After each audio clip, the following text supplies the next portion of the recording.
Hey, folks, this is Mark Joyner, and this is finally episode number 3 of the Mark Joyner Show. I don't think I've done one of these in about a year, and I've been, quite busy with other things, and I've been wanting to bring this back, but I've wanted to have the right guest to bring it back, and it just turns out one of my oldest and best friends here, Jim Nideffer, reached out to me, and we were talking about COVID, and I said, man, the things that you're telling me, the world needs to hear this stuff. And here's why you guys need to hear this from Jim, okay? And by the way, I need to kind of check here to make sure that the stream is in fact live. I'm going to refresh Facebook. By the way, we're going to do a live Q&A here, guys. So if you have questions, post them on Facebook, YouTube, wherever you're watching. Okay, so all right, we are in fact live. If you're watching on my personal Facebook page, I won't be able to post your comment on the screen, but I will see it. I'm going to keep my eye on that. But anyway, the reason why Jim is especially qualified to talk about this topic, okay? So first of all, Jim and I were in the intelligence community together, all right? He's a guy who, we were just talking about this, some of the smartest people, either of us have met in our lives were in the intelligence community.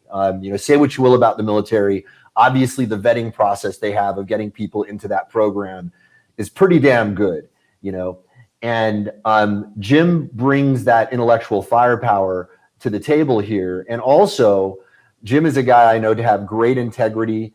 I've never seen Jim be anything but 100% above board and correct and thoughtful in the way he interacts with people. So I know he's going to be giving us the straight deal.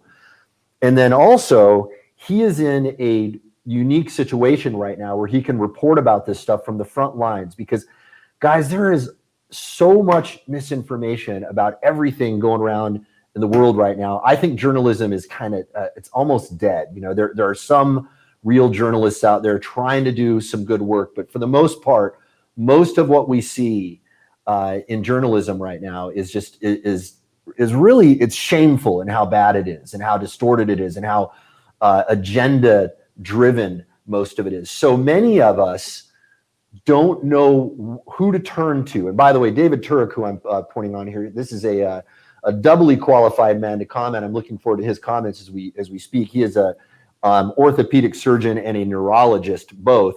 So he might have some great comments as we go along here. But people don't know who to trust right now. You turn on the mainstream news, and depending on what your political opinion is, you're going to get propaganda of one flavor or another, right? And when we see this reporting about COVID, because everyone is so jaded about the state of journalism today, how do we know what to believe?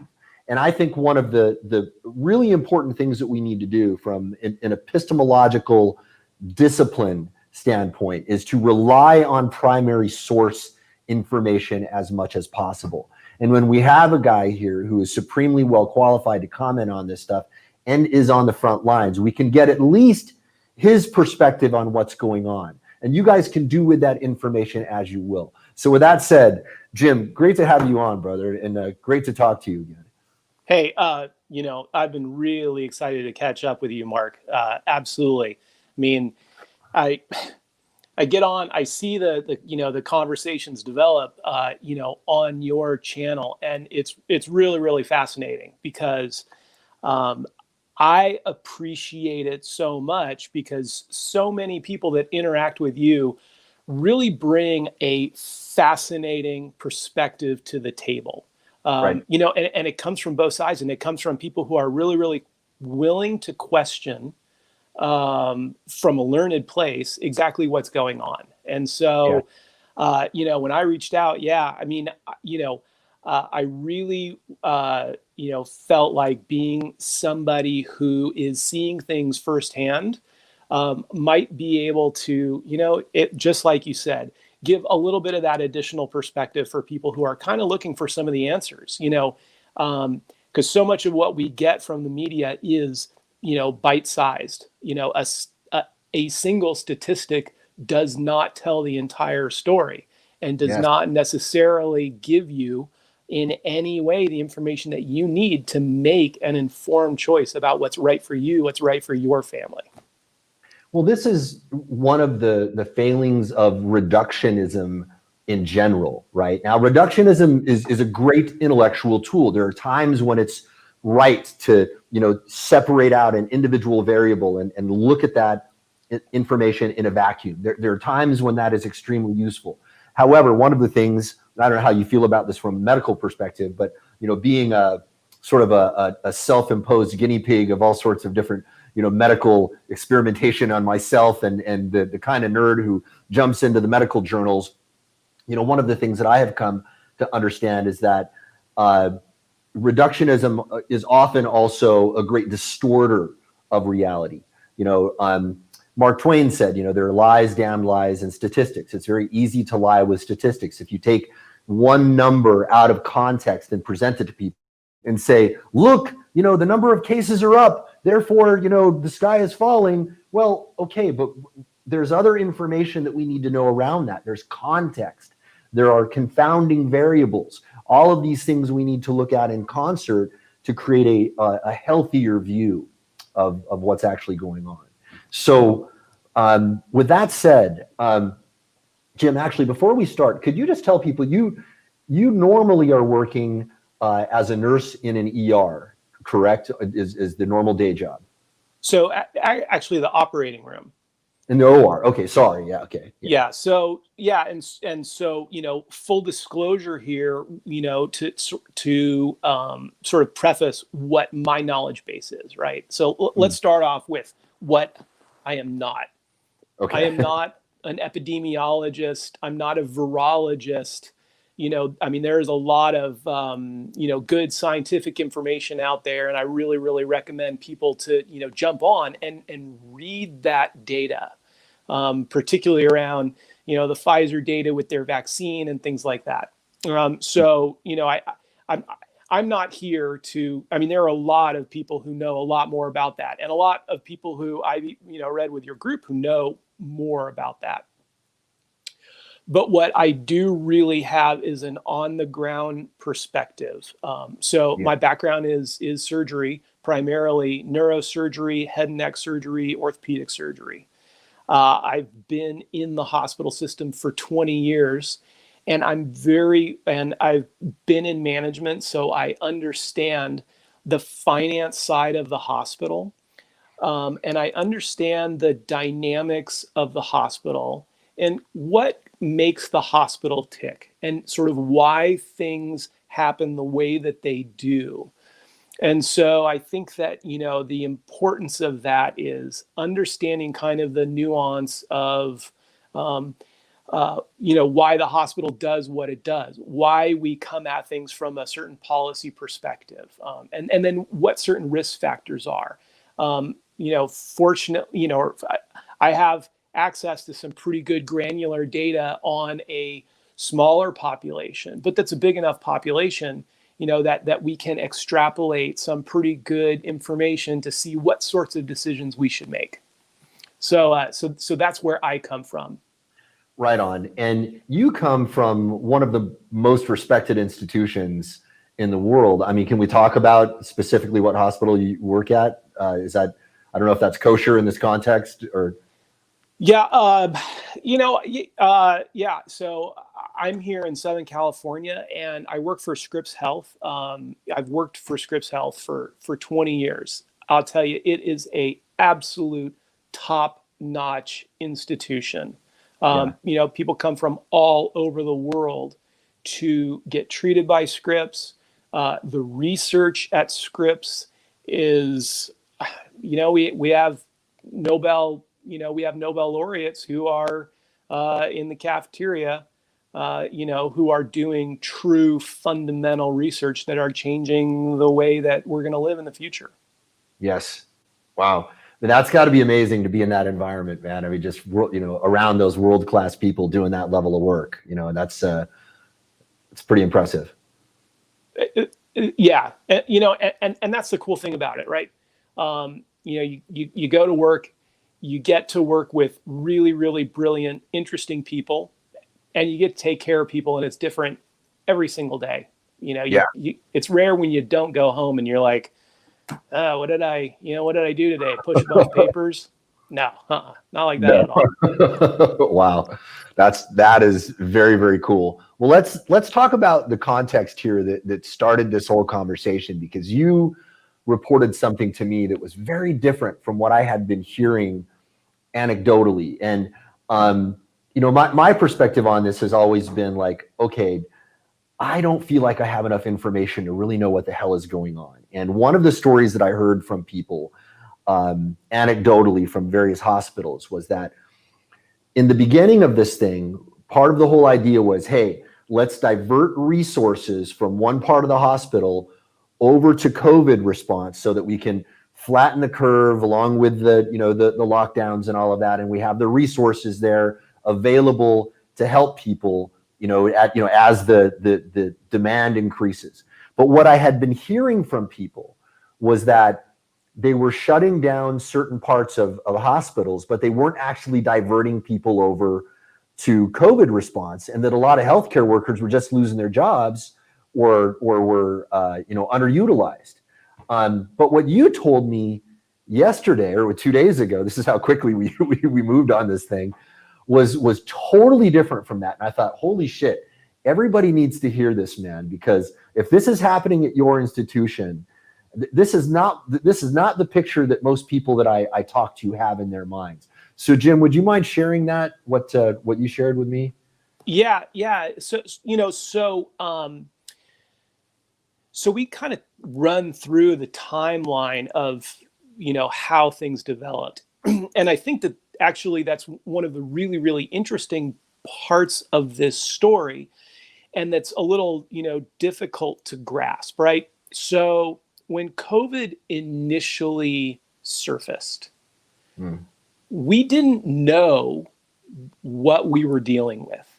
Yeah. We didn't have the ability to test for it, right? So that, just the testing itself was at a premium. It took multiple days. And then also,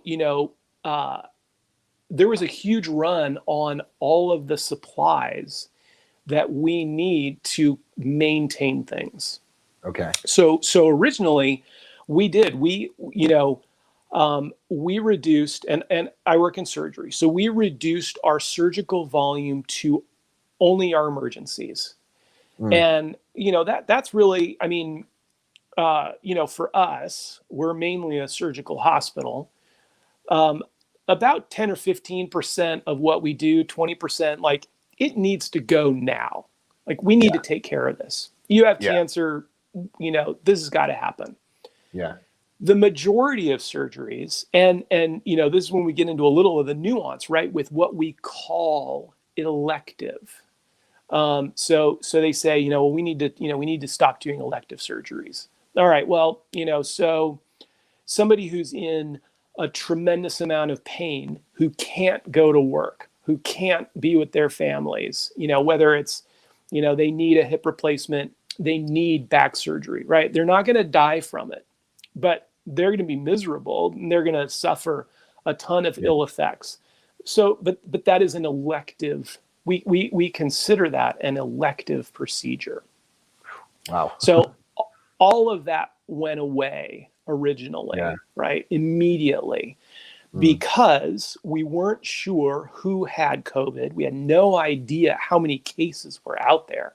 We didn't know what the result was. All we had were these reports from first China and then Italy.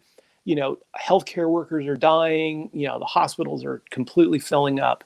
And so, but the one of the major problems for us though was, the whole world is reacting, right? The whole world has this global supply chain. So all of a sudden, it was an absolute rush for everybody to try and secure everything that they could: gowns, gloves, masks. So what we ran into, and also you'll remember originally, a lot of the thought was that people needed to be placed on ventilators right away. Yeah. Well, for all surgeries, we use a ventilator. And you have to have a filter in between that ventilator piece. Well, the way that they were treating the patients in the intensive care units meant that they were using a lot of these filters. And so our suppliers were saying, hey, look, you guys are only able to purchase as many filters as you normally use. Well, all of our filters were getting used up in the ICU. And so we didn't know if we were going to have the supplies, even the basic supplies, to do what it was that we needed to do. It was truly a day-by-day play. And so there were a lot of people who got displaced because of that. My work schedule dropped tremendously during that time. So during that time at the peak, so we're talking back in June, our hospital had about 15% of our total population of patients were COVID patients. Okay. So it was quite a few, but it was not overwhelming. We had ICU beds left. So it was really more of a, it was more of a supply chain problem for us. Now, other parts of the country, New York in particular, right? I mean, they were that canary in the coal mine, sort of the harbinger. But with us, though, it was different. It was more resource constraint based than patients flowing out the door at that time. Right. Once we got on top of our resource management, so once we were able to get the things that we needed to get, once we understood more about the disease, and once we were actually able to test our patients, that was the biggest thing, right? Is, all of a sudden when I had confidence that the patient that we were about to intubate, that, and when we extubate a patient from surgery, right? The first thing that you do when you get extubated, you cough all over the place. So that was the fear for us in surgery, right? Is you go through your surgery, maybe you have COVID, maybe you don't. We take that breathing tube out, and then all of a sudden you just start coughing, just because that's what's normal, and infect the entire room. So that was really scary, very concerning. Yeah, once we got past that, though, it was really, we had the supplies that we needed, and the key was that we were able to test our patients. So every single patient that was going to have surgery would get COVID tested before coming in. Okay. One of the things that was interesting to me that I had heard in the media quite a bit was, hey, there are so many false positives with COVID. Right. Or people were saying that, there were, false positive, false negatives. So there are a lot of different tests out there.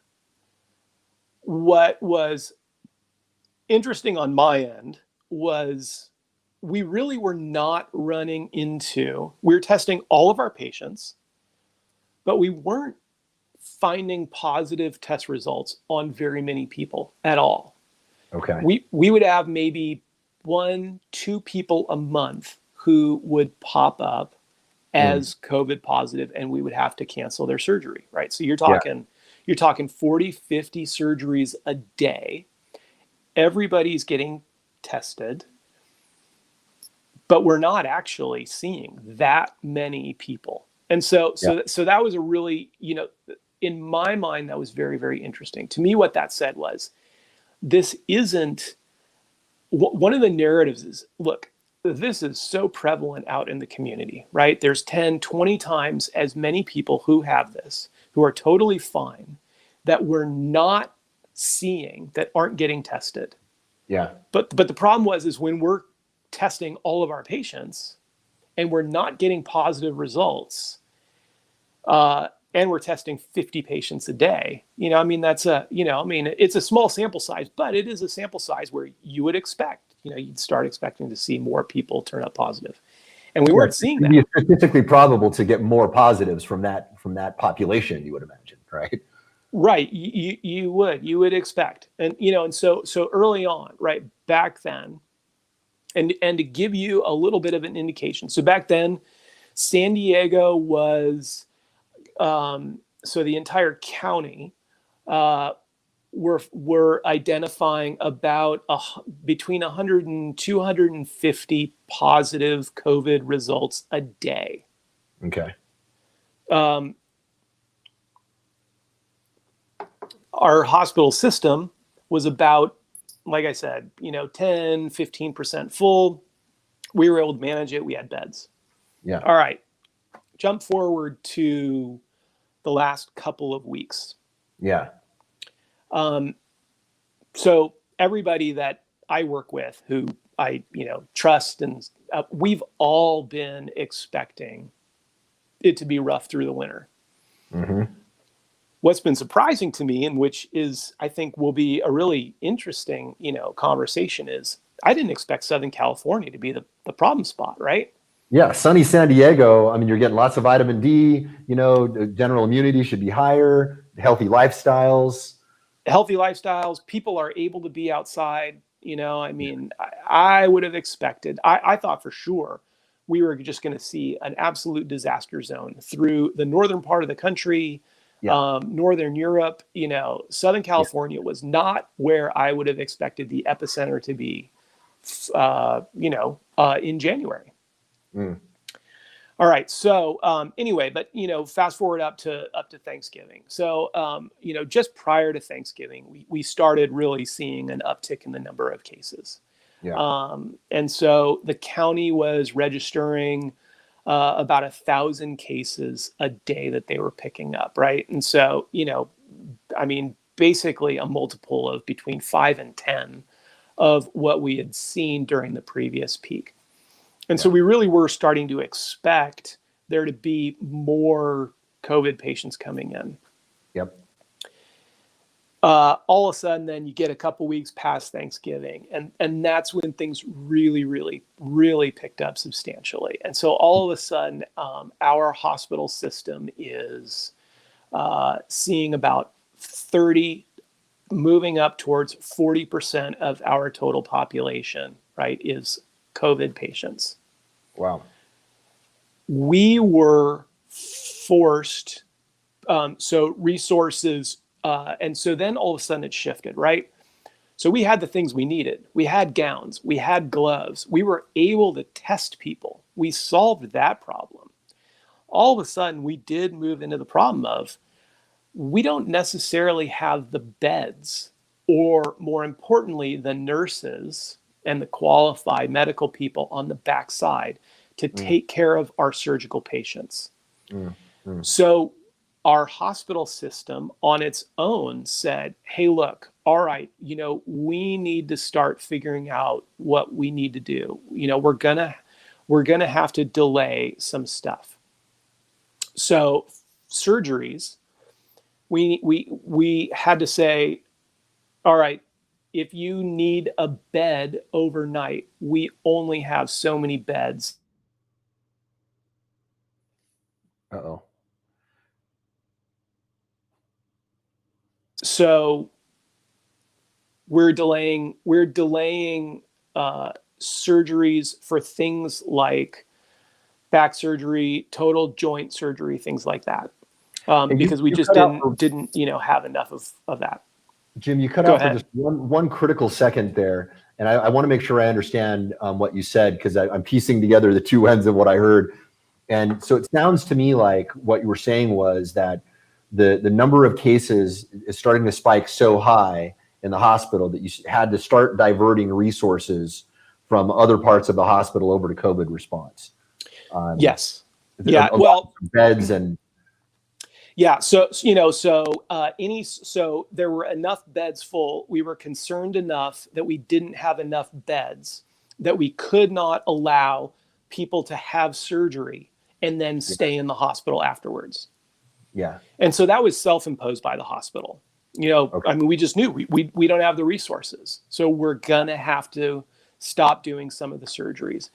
And this is an important, I think, piece for people to understand the dynamics of a hospital, right? Is a hospital's revenue is generated through places like the operating room, through the GI lab. It's the procedure areas that really, really bring in the revenue for the hospital. So for a hospital to self-regulate their business, that really is against their own that's against their own financial interest. They Scripps never is a private institution, correct? I mean, well, right. Yeah. Exactly. yeah. So that's okay. And so they're profit driven. And so, okay. So now that's interesting. So that means, well, even though they're by profit, they should be making different decisions, but they're making a responsible decision regardless. So, I mean, it would seem to me that would make whoever is making those decisions laudable, because I mean, one would suspect that if an organization were completely amoral and were purely profit driven, they wouldn't be doing the right thing, to be able to provide response to people and lose money on top of that. That's not what you expect corporations to do, but that's what they're doing. Is that correct? Right. Well, but actually, just to step back and clarify, so it is a non-profit corporation, right? The hospital is a non-profit institution. However, Okay. but I mean, revenue is important, right? I mean, you have to pay the salaries of the people. I mean, so so I mean, they're not trying to appease shareholders in any way. But they are responsible, though, to manage the business appropriately, manage those resources appropriately. So, so that's important, and a huge component of that is the operating room. And so I think that the entire takeaway from that is that all of a sudden we drifted into a situation where the hospital really did have to limit themselves because we didn't have the resources, we didn't have the staff, we didn't have the beds to maintain our normal operations. Okay. So that was the thing that you said to me that had me sort of like, sitting back in my chair a little bit when I read that. And I said, damn, okay, people really, really need to hear this, because this is very different from what and I'm understanding now why there's a disparity between what you just told me and what I had been hearing originally. So I didn't really understand the reasoning for those decisions in the hospitals before, because I just found it all very suspicious. I'm a very skeptical, suspicious kind of guy, and if there's a conspiracy to be found anywhere, I'm going to see it. I'm not, I admit I have that bias, but I try not to go crazy with this stuff. But it just didn't make sense to me, a lot of the response that I was seeing. And I was wondering, like, what's actually really going on. So when you report this to me now, this shift, this tells me that something different is happening. And now there have been rumors that there was a mutation and all of that. Do you think that that's possible, that that's what we're seeing here?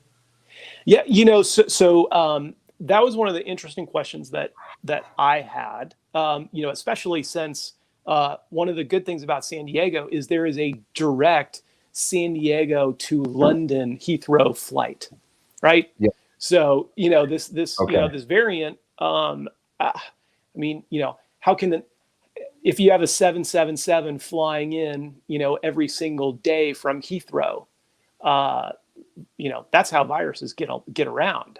Yeah, that's right. So that was one of, in terms of like thinking about, wow, why is, San Diego worse than other places? That was one of the thoughts that, popped in the head.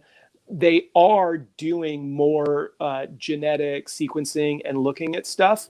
It doesn't sound like the prevalence of these variants right now in Southern California are what would explain why we're seeing such a high number of positive COVID patients, both here and in LA. So I don't think that explains it completely. There's something else going on. It's a phenomenon. It's a phenomenon, and we don't quite understand it yet. We don't quite understand it yet. Yeah, COVID's still a super weird. It's weird. Well, let's talk about that weirdness, man. I would love to, unless you had something more to say there. I'm really curious. to give people a general flavor about what it is that we're dealing with, because I'm going to just pop up some of the comments that we had here, right? So like one of the first comments that we had was from Lonesome Homestead saying "plandemic," right? And then we've got let's say here, Jason Dinner says biggest false flag ever, and Jennifer Larkin was saying this is, an impossibly low statistic if this was truly a pandemic, right? I mean, this is the kind of this is the skepticism that people are dealing with, right? I mean, people are thinking like, hey, you know what? This whole thing is fake. It's nothing. It's not worse than the flu. It's some big scam, to get people, for whatever, agenda. I mean, this is what people are imagining, and frankly, I don't blame them, because it's hard to know what's really going on. I mean, but while I'm open to all these ideas, I'm also not the kind of guy who's going to believe every random theory. I hear the theory and I'm like, hey, okay, you've got a theory that some people would think is crazy. I'm not going to dismiss you as crazy. I'm going to hear you out, because I mean, to me, it's all about the primary source and the real information and the reason and the logic.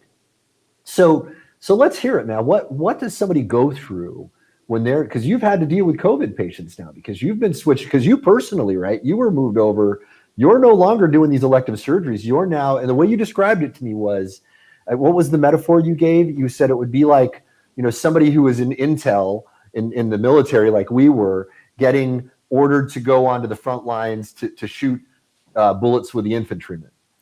Right. Yeah. So that's where one of the really key things that has developed now is, all right. So, before it was resource constraint. Yeah. Just recently, we've moved past that. All right. Yeah. So I've spent 20 years in surgery. Yeah. All of a sudden, we have so many patients that we are literally converting our recovery rooms for surgery into intensive care units. Okay. And they are saying to us, hey, look, this is an all hands on deck kind of situation. We recognize that you guys have not worked in this sort of specialty in 10, 20 years, but we need the help. I mean, we're starting to drown. And so whereas before, where it was, hey, Jim, look, we don't have the resources to continue with our surgeries. We don't need you upstairs. We need to make sure that, we're looking out for our bottom line.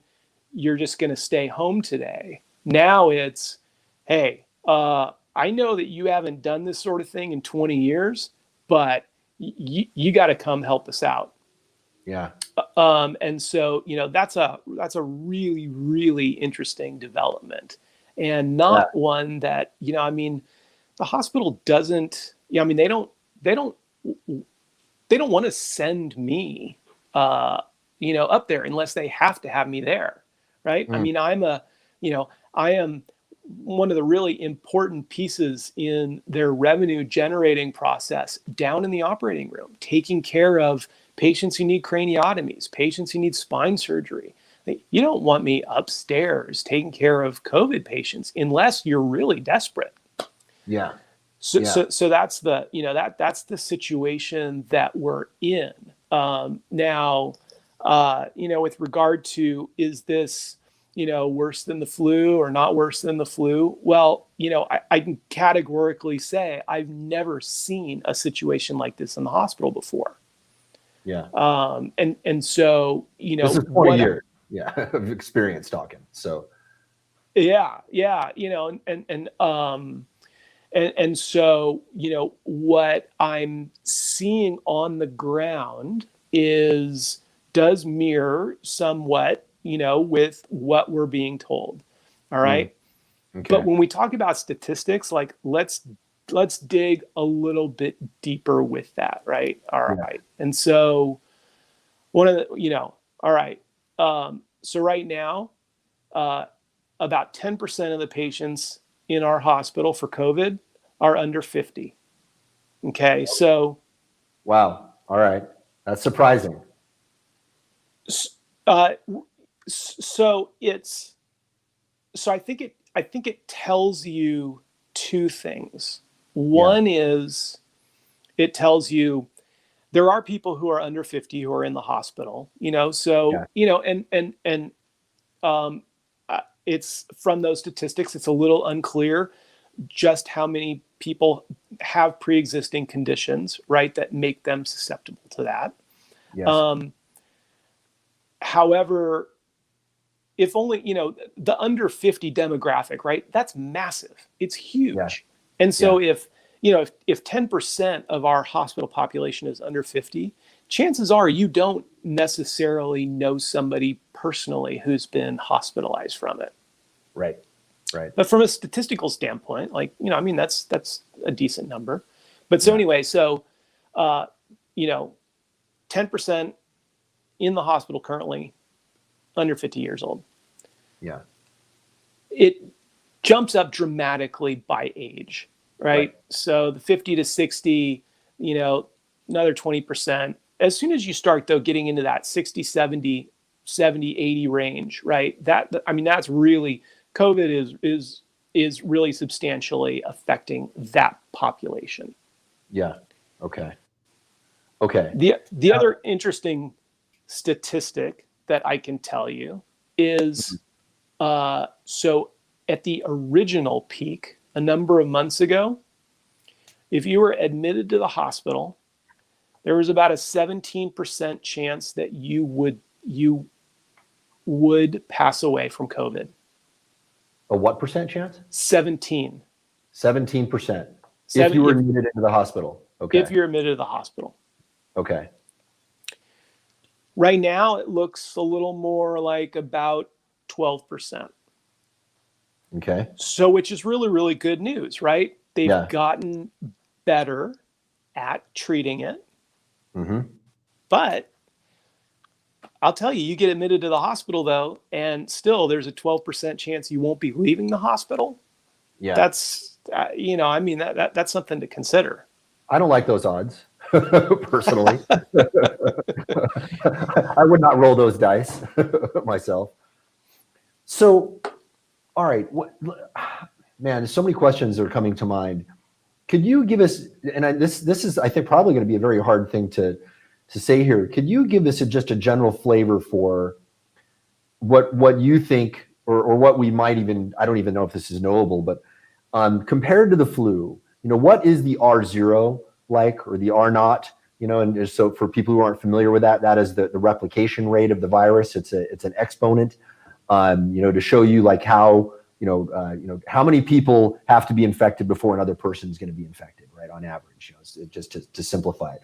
What kind of harm are we talking about from the virus, and the actual mortality rates? Now, you gave us mortality rates based on if you were going to be hospitalized from it, but there are a lot of people who aren't hospitalized. There are people who get it symptom-free, whatever. So what do you know about that, about the R0, what kind of general harm it does, and compare that to the flu for everybody running around saying, hey, it's the flu. It's just the flu. Don't worry about it. And then the mortality, and comparing those things. So, because again, a lot of people that are walking around saying, this is the flu because it's not really more infectious, it's not more harmful, it's not more deadly. And is all of that untrue? So one of I think one of the really, really interesting studies to look at, and things that happen, right? So remember the aircraft carrier, the Roosevelt? Yes. Right. Yes. So you've got an aircraft carrier. The commander gets relieved because he, openly says, hey, I got to get these sailors off the ship, right? And that was a ship of sailors, a little over 4,000 sailors. Yeah. In a couple of weeks, they managed to have a quarter of the crew infected, so almost 1,200 people infected. Yeah. And these are people almost all under 40 or under 50, right? Yeah, like almost all of them. Yeah, like 90%. Yeah. Yeah, I think the median age was 27. Yeah. Yeah. And so I mean, you can't ask for a better experiment, right? I Right. mean, you've got all of these, young, reasonably healthy, sailors. I'm guessing probably quite a few of them. There are probably plenty of people who smoke or, but they're stuck on a ship. I mean, you can't be too excessive. Yeah. But anyway, so yeah, so within a number of weeks, right? You have the virus spread on this ship that manages to infect 1,200 people, half of whom, interestingly, did not have any symptoms that they found. Right. Right. So half of them were pretty much asymptomatic. Right. One person dies.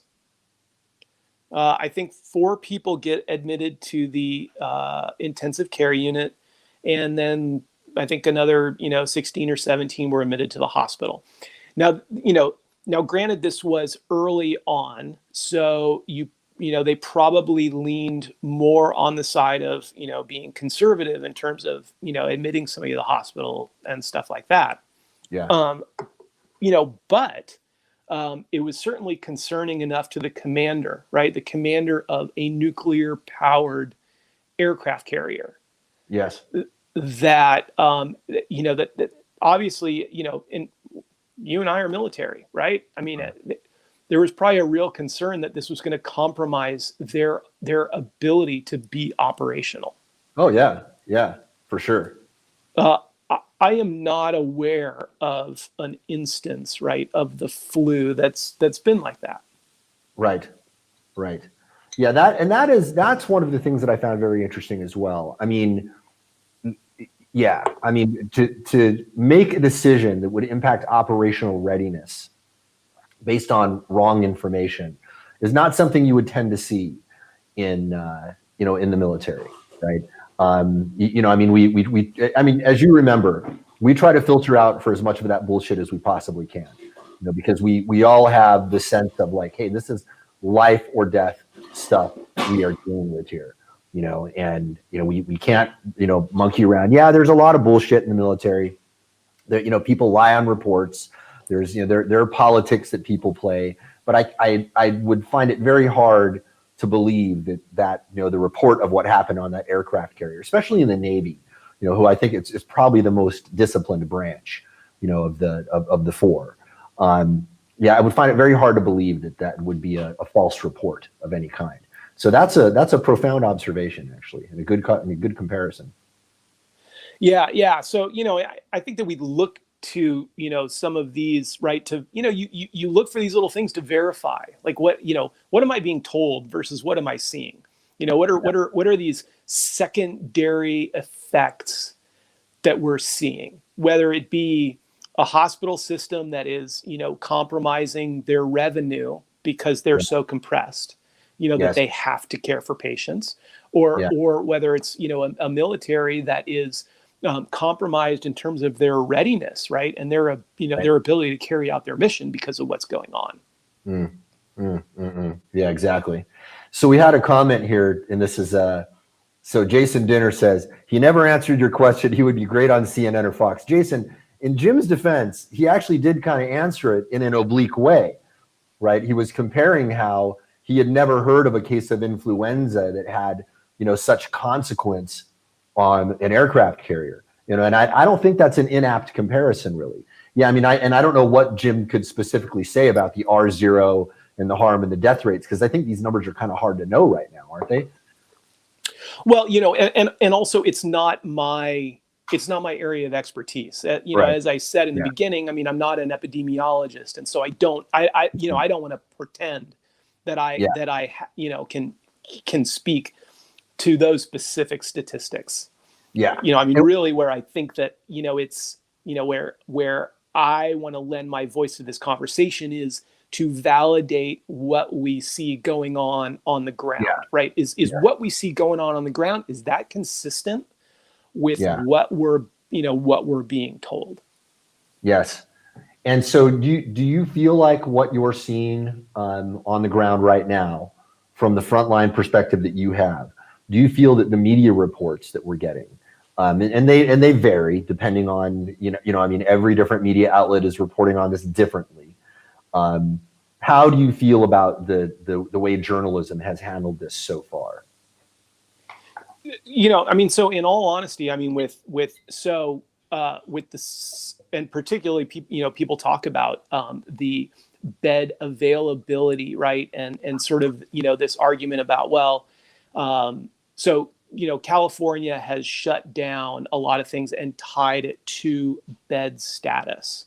How many ICU beds do we have, and counties are having to, lock down around these things.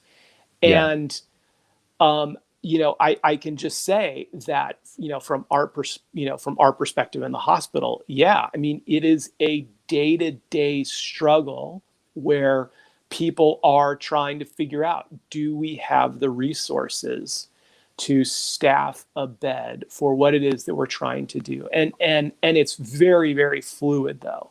That's the thing, right? It is fantastic if you can, help somebody recover and get them out the door. But people tend to, when people get admitted to the ICU with this, they stay there for quite a long period of time. And so you can't reliably expect, with a surgical patient, right? We do a back surgery on somebody, pretty reliably we can Yeah. expect that we're going to have you out of the hospital in a day or two. Yeah. With this, not so much. I mean, once we get somebody in that bed, they're very, very compromised, and it takes a long time. So here's a really interesting way to put this in perspective for what Jason was asking, right? So you were saying if you're admitted into the ICU with COVID, right now you got about a 12% chance of not leaving, right? So that's the hospital. Oh, the hospital. Hospital. Oh, shit. Okay, so ICU is a whole other. ICU is a whole nother level. Whoa. Okay. So what are your chances of survival if you're admitted into the ICU? So I don't have the statistics. Yeah. But I wouldn't Considerably worse, clearly. It's not better. Yeah, it can't be better. Yeah. Well, okay. So now here's another thing. Okay, compared to seasonal flu, are we seeing more people, coming in now with COVID, being admitted into an ICU than we would, I mean, how bad does the flu have to get before somebody is admitted into the ICU? And are we seeing a radically higher number of people admitted with COVID right now into the ICU compared to what we would have seasonally for flu?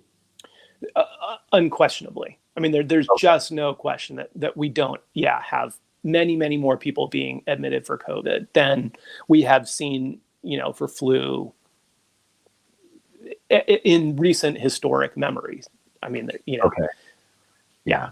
So that's a significant observation, I would say. Now, another thing, and this Jason is coming at this from his perspective. I mean, he's obviously skeptical. Here's another thing he said. He said, Dr. Burke said it herself, there is no longer flu. This is another one of the rumors flying around, is that like suddenly the influenza numbers are dropping. Right now, I know you're not an epidemiologist, and this is maybe not be the right question for you. But do you have any info on that? Like, is it true that influenza numbers are dropping from what you see in your hospital? So, I don't have the numbers. Yeah. I can tell you, we as healthcare providers are still encouraged to get the influenza vaccine. Yeah. Yeah. All right. So, so I mean, there's still a component of that. Yeah. Now, but there are so many, there's so many people that are coming in with COVID, right? That, so it's, it is, I mean, that's a very good question. Are the flu numbers decreased substantially? Just because COVID has pushed stuff out? I mean, right? I mean, we have a lot less global travel going on right now. There's less opportunity in general to spread the flu. Yeah. I mean, everybody is not hanging out doing potlucks in the break room at work right now. Yeah, you would expect flu numbers to go down if, in fact, social distancing and masks and all of that are effective, right? Yeah. I mean, I think that's very reasonable. I mean, why would you not see, flu numbers go down? Now, I wouldn't expect things to completely go away, right? It's viruses. Viruses are, designed to survive. Yeah. But I think it's entirely reasonable that you would see a light flu season if, given everything that's going on. Right. So and by the way, it would be interesting to maybe engage with Jason and some of these other guys that are asking about, like Jason is saying, well, then how is COVID spreading, right? And that's a legit question. I mean, if, but maybe COVID is just that much more viral. Maybe the R0 for COVID is considerably higher. I mean, that's, these are things that we just don't know. So and again, that this is not your bailiwick, but I'm curious about what your thoughts are on lockdowns, masks, and the forms of treatment that people are recommending right now. So, for example, there's been a lot of, controversy about HCQ and zinc, and then also, I saw some pretty robust data about using vitamin D3 as a prophylactic in boosting your immune system as well. And I don't see, people, pushing that. And it seemed to me, at least from the data that I read, I was like, wow, that would seem to be, wise to kind of get that information out to folks. What are your thoughts on all of these preventive measures that we're taking and the treatment paths? Yeah, I mean, I don't have data. I don't have true data to contribute. Right. But why would you not want to be as healthy as you can be going into this? Yeah. I just can't. I mean, we know, the one thing that we know, right? We know without a shadow of a doubt is COVID affects people who have pre-existing conditions. Right. No question about that. Yeah. Right. And so how do you get a pre-existing condition? Well, you get it by not getting exercise, not eating well, not, having your, an appropriate level of nutrition with vitamins and all that kind of stuff. And so, so do I have direct data? No, but I mean, how can it not, I advise everybody to get your exercise, get outside, don't be cooped up all the time, eat well, vitamins, it makes a whole lot of sense. Right.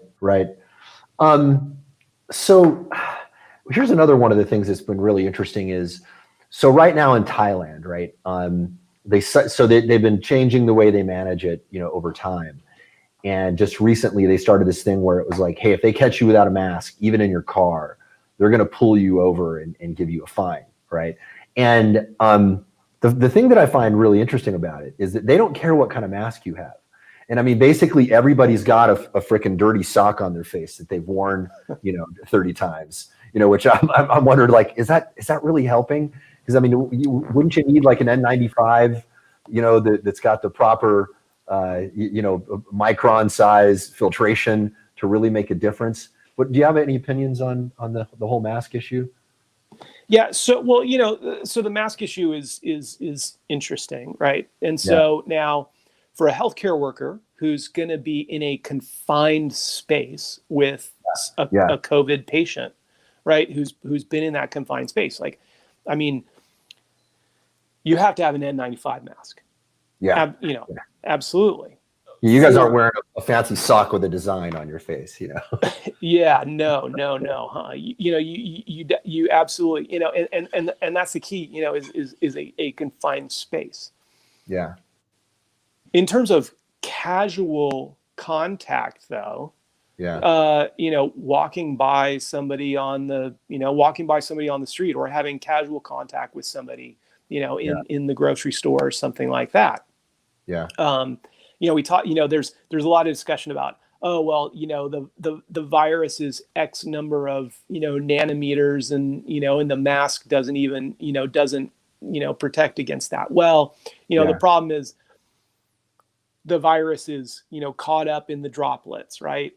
So yes, if you are in this very small, confined space with a regular mask and somebody is coughing, singing, talking loudly and stuff like that, you're gonna fill up that space. There's really interesting. Dentistry has some interesting stuff about studies looking at sort of the spread of just sort of illness in a dental office, and kind of looking at the spread all over the place, right? And so that occurs when you're in a confined space. But for these casual contacts and stuff like that, in Asian countries, right, we saw that. I mean, in Korea when we were there, 25 years ago, that was part of the culture, part of a signal. But about helping to protect your fellow citizens, right? A respect for your fellow citizens, and so the efficacy of it is going to be very dependent, probably, on the space that you're in, and the your individual viral load, and what your breathing pattern is, or what your speaking pattern is. And so, there's not a simple answer for it. But it's not hurting you. I wear a mask all day long in surgery. My oxygen saturation is just fine. Yeah, you're one of the healthiest dudes I know. This dude is like a supreme athlete. So yeah, I'm sure if you were doing something to harm your physical performance, you would probably recognize every time you're out surfing the bigger waves of the coast there. So yeah. So here's another interesting perspective on this. So people bring up the cases of, I think it was at Sweden, where they didn't do any lockdowns at all, and they were just sort of like, hey, we'll try to do a little bit of social distancing, but let's get people outside. Their attitude was that. And some people are arguing that, hey, they didn't have necessarily a higher rate than other countries. So maybe this is one of the things that we have to factor in, because along with the lockdown, we're getting more sedentary behavior. We're getting depression.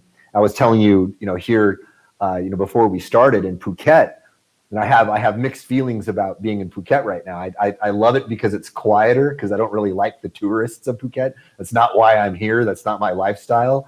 Most of the tourists are obnoxious, but I see this business graveyard, and there are stories of, suicides and just, all sorts of things happening that are unintended consequences of the measures that we have taken to fight this thing. And I know, again, I know we're going outside your bailiwick, and it's unfair for people to expect you to have, an opinion about this, because your purpose here is to give a frontline report. But I'm just curious, because you're a super smart dude and you see a lot more information than the average guy. What are your thoughts? Well, I think that, our thoughts, and these are really similar to my colleagues in the hospital, right, is, we really recognize how difficult this is for people. We have patients who come into the hospital whose businesses have been totally destroyed. We have patients who are in the hospital whose family members can't come in and see them, because right now no visitors are allowed in the hospital. And so there's so much loss and stress that people are having to go through. And we as healthcare providers, I mean, we really understand that, and we see that firsthand. It is. And so what is the balance? And I think that, the message from this end is, it's you can, so there are, and particularly at the beginning, right? So at the beginning of this, I was literally out surfing with my surfing buddy. We're in the Pacific Ocean, surfing off the coast, and a boat pulls up and orders my buddy and I out of the water by orders of the mayor. And, and our response is, we're in the ocean. I mean, a surfer's entire goal is to socially distance. Yeah, right. I don't want anybody around me. Yeah, I get off want my to way. catch as many waves Get as off I my can. way, bro. Yeah. Yeah. Yeah. And so, I think that there are very, very reasonable discussions to have about Yeah. that ratio. What should we do? How, because there are costs. All of these measures that we're engaged in, there are costs, whether it be the loss of business, stress with the family, being cooped up with your, kids and your spouse and everything like that. I mean, hey, for some people it's good, but for a lot of people it's awfully, awfully stressful. That's right. And that's a very, very reasonable discussion to have. What's reasonable? Yeah. Yeah. And that's the funny thing about this, is when I see discussion about this on social media and in the news, there is very little tolerance and rationality in a lot of the discussions. Like if somebody says, "Hey, man, should we be wearing masks?" Some people, just go straight full on pod person and are like, kill the infidel. Yes, of course we should be wearing masks. Do you want to kill your grandma? They go straight there. And it's like, hey, dude, I was just asking the question. I mean, can we talk about this? Maybe I definitely don't want to kill my grandma. Maybe there's other ways to go about this. Yeah. I'm guessing you grab anybody from any political leaning and you ask them, do you want to, would you like to be responsible for killing your elderly parents? And they're going to say no. Yeah, that's right.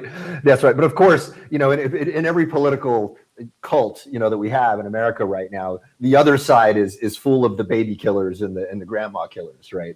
That's the way we have bifurcated, it seems, as a country, which is absurd. Yeah. It's. I mean, we could go on for hours and hours with it. I think that the key takeaway is, there are a lot of reasonable questions to ask.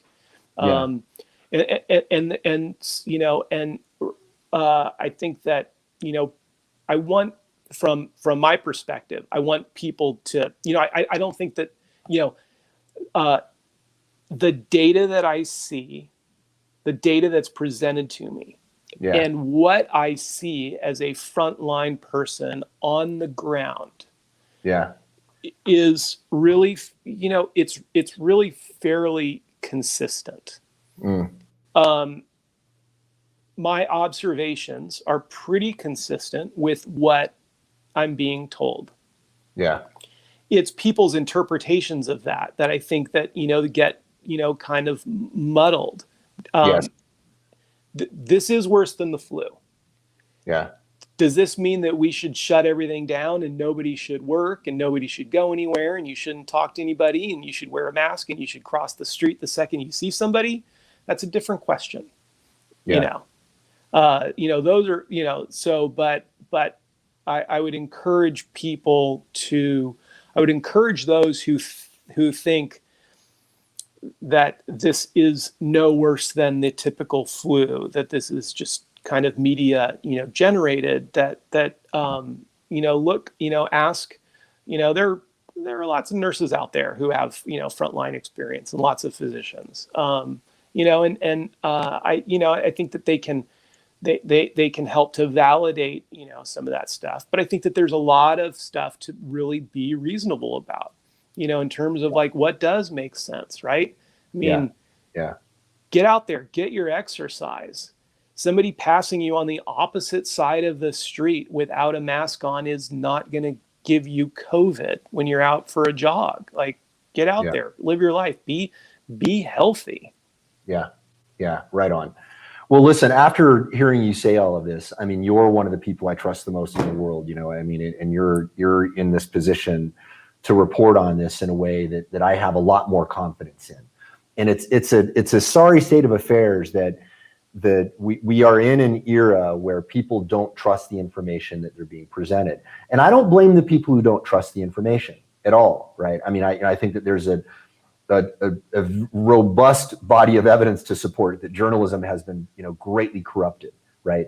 And you're making me take this more seriously now, because I mistrust all journalism in general. After hearing you say this, especially with this recent spike, I'm kind of like, man, maybe I'm always taking care of my body regardless, right? But I'm thinking this is probably a little more serious than I thought it was. That's what I'm walking away from this with. Well, yeah, and I'm glad to, and a guy like you, you're in shape. You're living well, but there are the outliers. Yes. And so I don't want you to be one of the outliers. Thank you for that. I appreciate that, and likewise. But so maybe we can open it up to maybe we have questions here. We had lots of interesting comments. I don't know how much time you've got to take some questions from folks, but one thing I would love to get out there for people to hear is what is the frontline defense that your institution is recommending to folks now? When somebody walks in and they've got it, how are they treating it? So I know that steroids are being given. Since I am not part of the immediate treatment team, probably that may change in the next couple of days. Yeah. But I do know that, steroids are part of the regimen, and then providing people, supportive care with oxygen, and this is an interesting anecdote is, the oxygen requirements of some of these patients are so substantial that we would actually like to, there are a number of hospitals in San Diego, and we would like to be able to balance the patients throughout all of the hospitals. And sometimes that's a challenge because the oxygen requirement of the patient is so high that the ambulance can't carry enough oxygen to transport them from one hospital to the other. So that's consider that. That's a pretty profound statement. Would you say, okay, this just came to my mind, and this is so I have a pulse oximeter, right? And I use it just for, I'll do like oxygen deprivation training. I'm sure you've heard of this. Basically what you do is you'll do like a brisk walk or even a run with the pulse ox on, and you go basically as long as you can stand it, and your goal is to get your pulse ox, as far down as possible, right? And so I have one of these devices, and I'm wondering, would this be a way for people to sort of monitor themselves? Would it be a wise idea to sort of check your pulse ox every day? And if you see a sudden drop in your pulse ox, maybe you've got COVID. Is that a reasonable thing to do? No, if you're going to have a drop in your oxygenation, you're going to know it. You're going to feel it. You're going to feel horrible. You're not going to have a drop that you're going to be like, I feel fine. Yeah, but then suddenly, it shows a different number. Yeah, because when I do when I do like oxygen deprivation training, I feel like I want to die. Yeah. It's it horrible. doesn't feel good. Yeah, no, not at all. It's like when I've been held down by a huge set. You start screaming for air. That is a horrible feeling. That's right. Well, it's like Laird Hamilton said, you start to discover very fast you can hold your breath a lot longer than you realize, right? So you're forced to understand that. Okay, so what about like HCQ? Like there was a big controversy about that for a while. Some people were saying HCQ plus zinc plus I think azithromycin. That was one of the alternative protocols that were being recommended. And there's still some doctors out there that apparently do that. Do you know anything about that anecdotally, if there are people are doing that in the medical community? Yeah, I don't have the data for the treatment regimens. Okay, right on. Okay, good stuff. Because I heard, one of the things that you hear people say is that like, hey, secretly, the doctors and the nurses, like they've got HCQ on hand and they all know that it works. So, like, have you heard any just to kind of quell that rumor amongst your fellow nurses and doctors? No, nobody's, nobody's offering me any of that. Okay. Okay. All right. All right. So this is, I know these are weird questions, but this is the kind of information landscape that we're in right now, right? And I mean, like, I'm a kind of guy. Listen, I even have like flat earthers show up on my page and talk about and it's like, hey, sometimes they make some very interesting points, right? So, most people who believe in round earth aren't believing in round earth because they've actually done empirical observation and understand the science.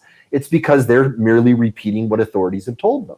And this is why I think it's very wise for people to train themselves in clear thinking and to be able to understand things directly, from their own observations. So whenever, anybody comes to me with any hypothesis, I try to catch myself if my immediate reaction is that's absurd, like that's a ridiculous thing. I'm kind of like, well, what are they actually saying, and what is the evidence that they have?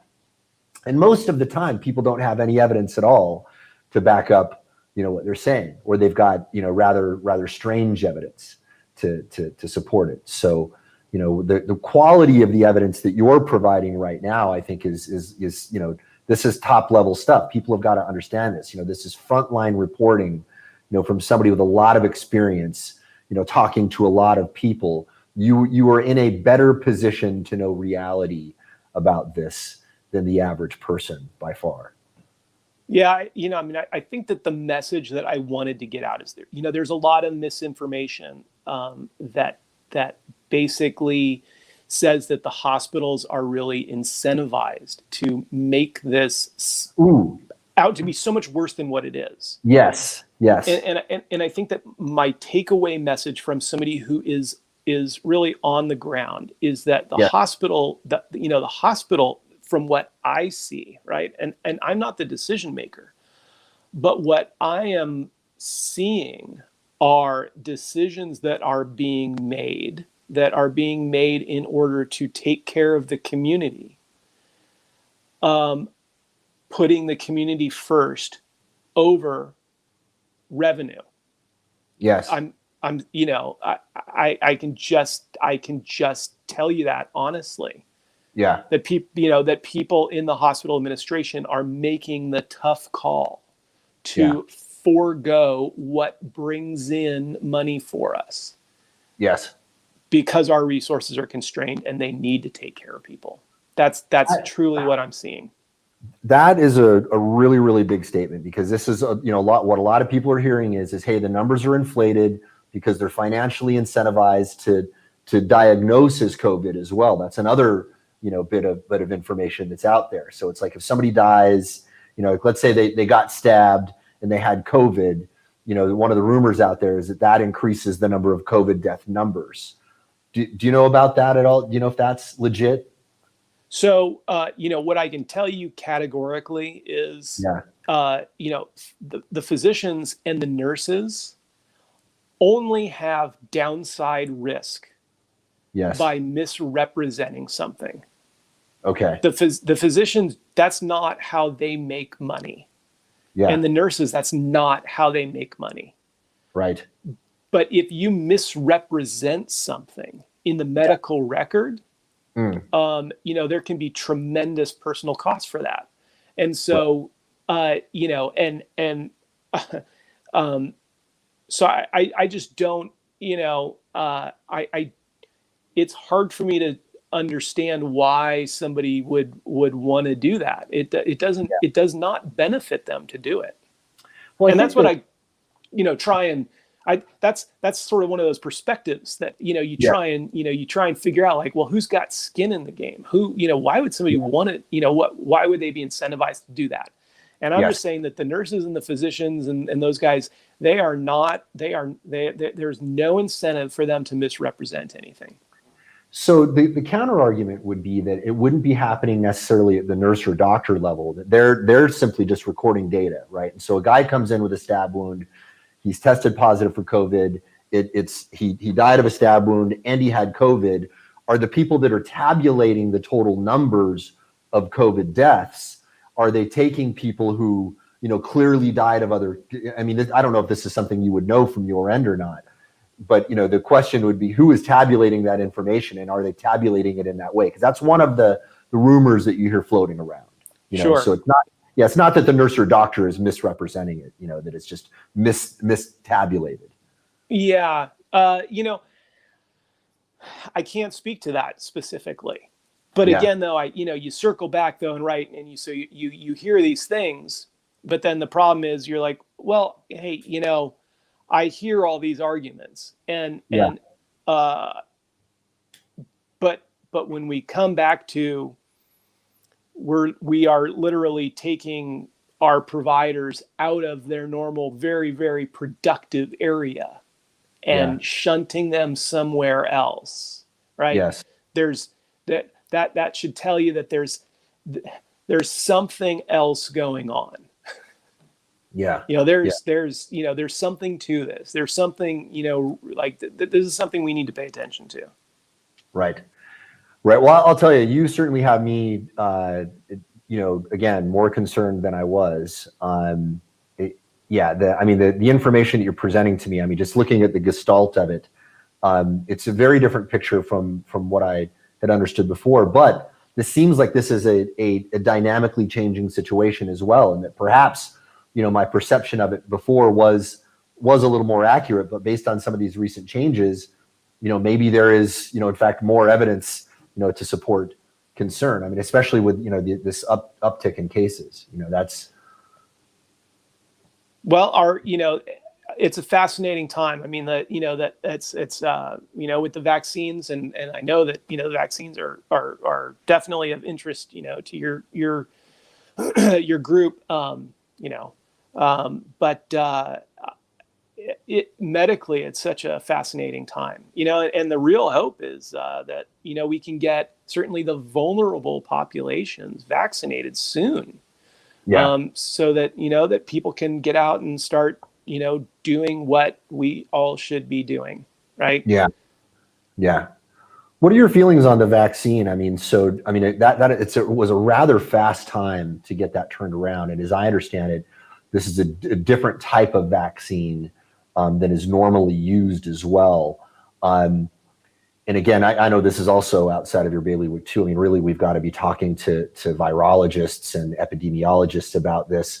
But and I guess, what would the general consensus be of the professionals that you're working with? Are they pro the vaccines that are coming out, even though they've been quite rushed? Yeah. So, 95% of the physicians requested the vaccine straight away. Okay. All right. See, that's very different from what you see a lot of people reporting. Yeah. Yeah. So with us, 95% of the physicians said, oh, I'm in. And these are, hey, is there a chance that 95% of the, physicians that I really, have a lot of respect for, in terms of, their medical opinions? I mean, are they wrong? Well, I mean, of course there's a possibility, but, they're willing to roll up their sleeve for it. And so, I've had both. So I was one of the first people to receive the Pfizer vaccine here as a healthcare worker in Southern California. And my personal experience with it was, kind of like getting a flu vaccine. Maybe, a little worse in terms of my reaction afterwards. The typicals, my shoulder was reasonably sore. I maybe had a little bit of muscle aches on the first one.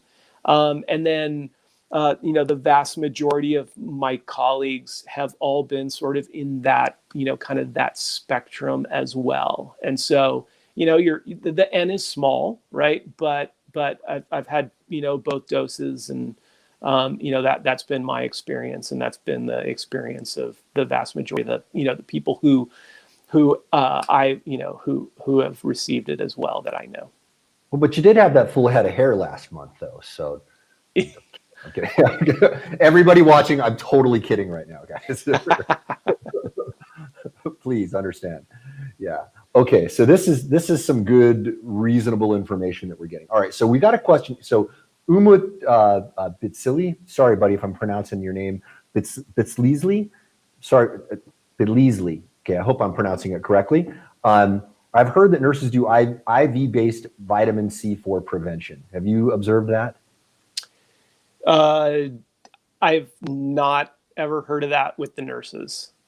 But the only time I've heard of any of that sort of stuff is in Vegas after big bachelor parties, and That's right. Yeah. Well, I've done that kind of thing for performance enhancement. I'm a big performance enhancement guy, so I've had vitamin C, glutathione, all kinds of different drips, even NAD, nicotinamide adenine dinucleotide, which is an anti-aging compound. I've done tons of that stuff. So I don't know if it could hurt, right?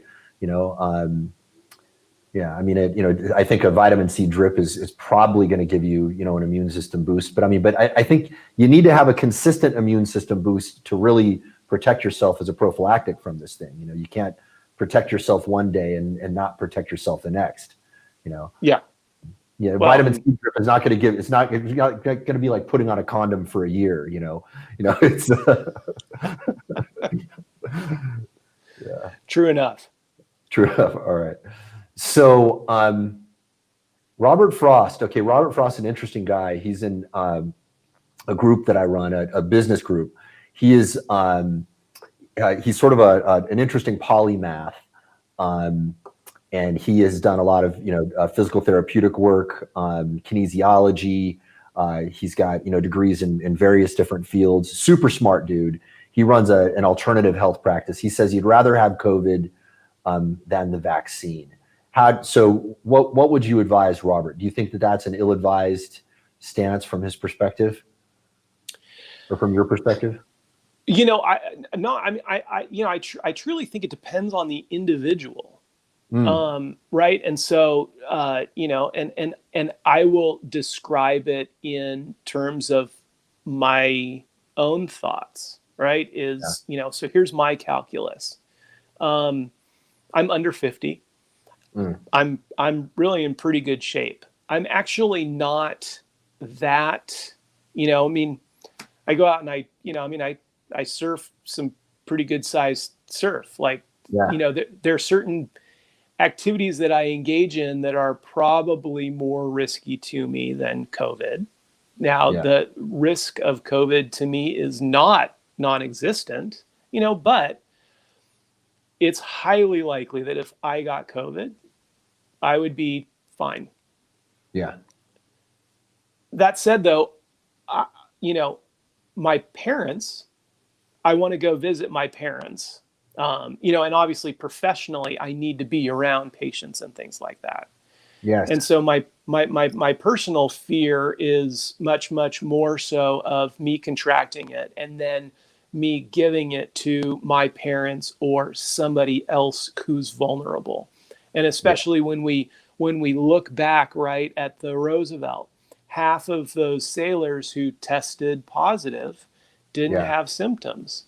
And so it's entirely possible that somebody who's healthy like myself, could get it and could give it to somebody else. And so by getting the vaccine, one of the first things is it's more about protecting, other vulnerable populations and particularly people that I know. Right. And so I have control over that. It gives me, it lets me sleep better at night when I know that I'm hopping on a plane to go see my mother, that I've been vaccinated. Yeah. So that's one piece of it. The other piece of it is I'm also a guy who likes to travel, man. I'll tell you, I really wish I were hanging out in Thailand with you. I know, having man. This conversation face to face, right? I want to get out there and I want to enjoy. So I've done a lot of travel, for surf trips and things like that. And the last thing that I want to get in the way of whatever endeavors I'm engaging in, because, COVID. So I've known plenty of people who have COVID and they survive and they recover, but it does kick their ass for a while. Right. Yeah. And I don't want to be surfing in Indonesia and have my entire trip torpedoed because I get COVID, or I wouldn't want to be going on some international trip for business, or, whatever you're engaging in, right? I want to be in charge of that.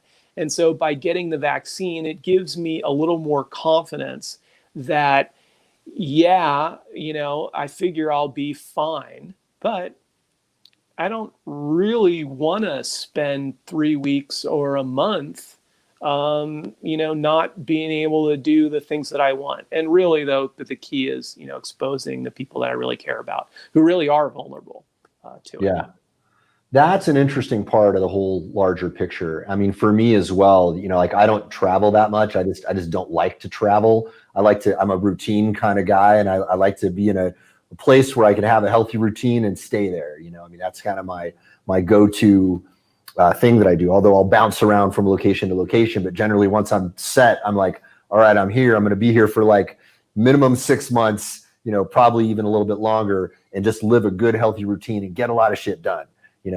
I don't want to be taken out of the game or having to run my business because of getting hit by COVID. I mean, there are people who rely on me every single day, and if I were, knocked on my ass for a month, there are people who would suffer as a result of that. And that's something I have to factor in. And there are a number of young, healthy people who are getting knocked on their ass for a month.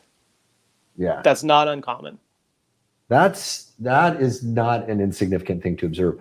Allison Hill here is an investigative journalist, and she's an investigative journalist who's kind of gone a little bit rogue, right? She's one of these ones who's kind of like, I've had it with mainstream journalism. She doesn't trust a lot of the mainstream journalism anymore because she sees, just so much bias in it. I've had some really wonderful conversations with her, and she's saying, I've heard journalists and researchers are having difficulty obtaining comprehensive death figures for last year. And anyway, I don't know if you have any thoughts on that, but I just wanted to get that out there because I think that's a very interesting observation. And she's qualified to speak on that, knowing so many different journalists. And I don't know why that would be the case. So I can't, so being an on the ground person, right? I really can't comment on sort of the statistical validity of, the national statistics or anything like that. But from a local level, though, we are having to evaluate like I said, our bed capacity, our ICU capacity, as well as our morgue capacity. Yeah. And so when you're having to evaluate your morgue capacity, that certainly signals that you're having an increased number of deaths than what you're normally expecting. Right.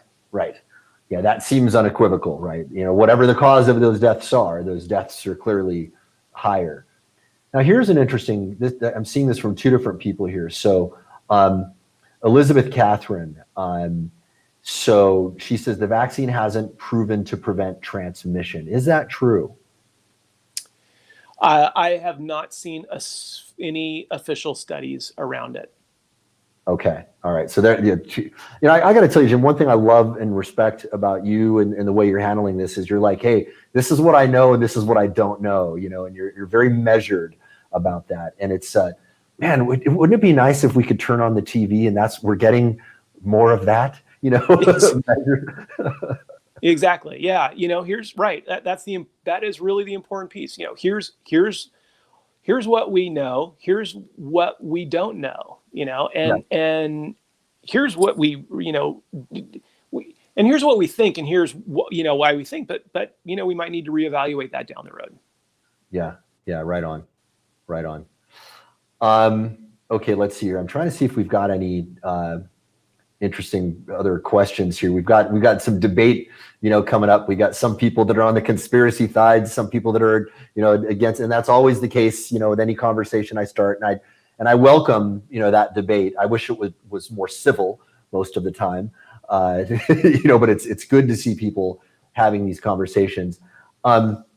Anything else out there that you would want to get out to folks? Any further information? For me, one of the best takeaways I've had from this, aside from having my frame through which I'm viewing COVID adjusted, pretty significantly, I would say, it's just reaffirming the notion for me that, having good, intelligent, open, honest conversation about things is something so vital for our society right now, and we are losing the art of that in the world, it seems. And I like being able to be part of this conversation, with somebody who knows what they're talking about and is speaking about it rationally.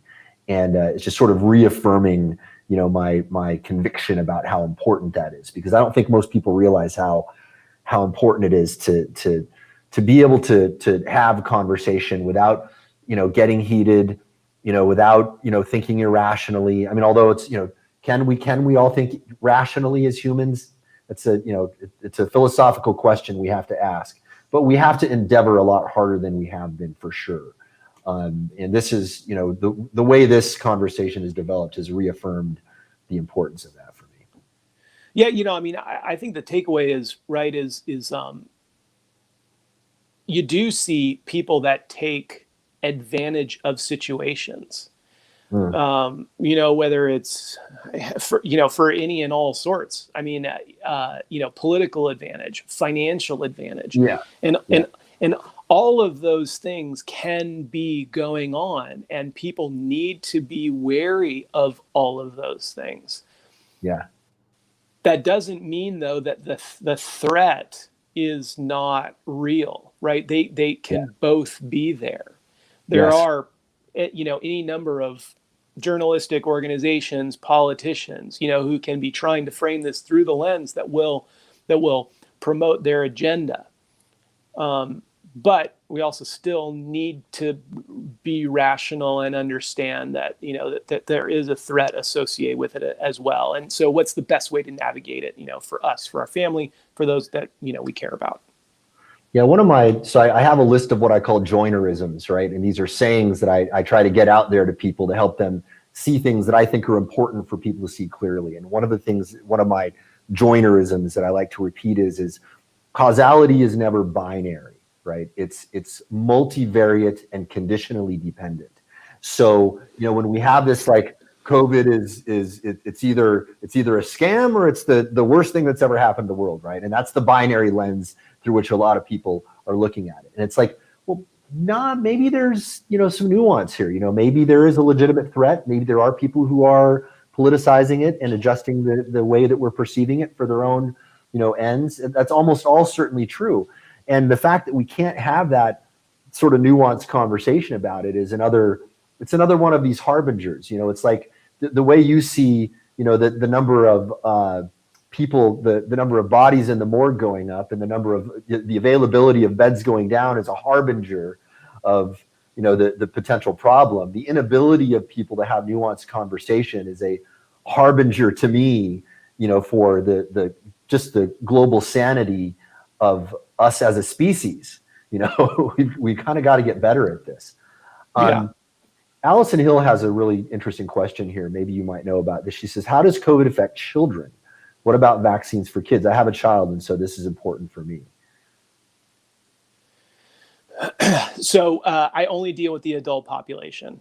So I'm not qualified to answer.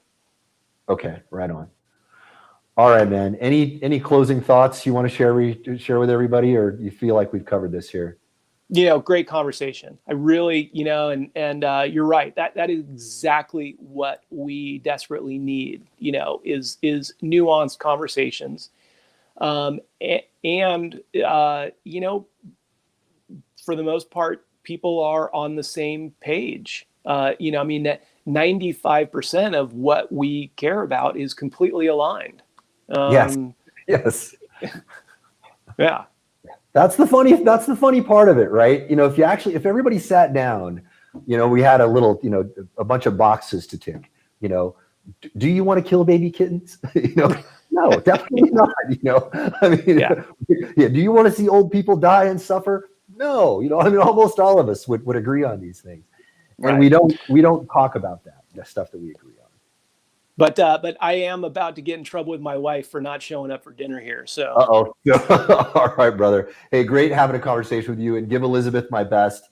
And hope to see you guys out here in Thailand here very, very soon. Hey, yeah, we would love it. And super, super stoked to be your third guest on your podcast.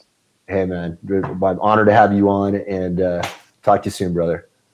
All right, cool. Thanks, Mark. All right, take care, guys.